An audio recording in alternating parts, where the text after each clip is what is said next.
Hi everyone. In today's tutorial, we will show you how to upload files to Google Drive and share them with others. You can use this for documents, photos, or videos. We will walk you through the quick and easy steps to store and share your files. Now, let's get started. On your Google Drive dashboard, click the New button in the upper left corner of the page.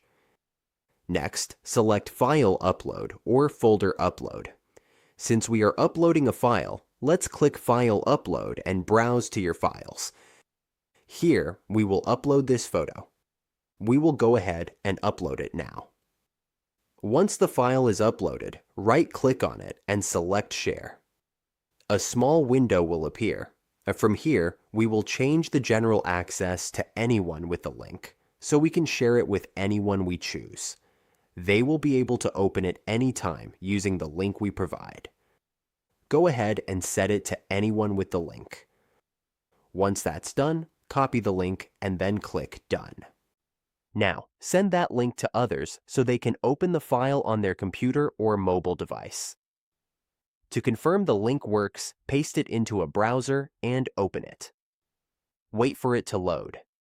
As you can see, the file is now live on Google Drive and ready to view.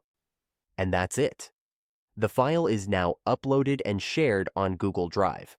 With just a few simple steps, we can collaborate easily and access our files anytime, anywhere.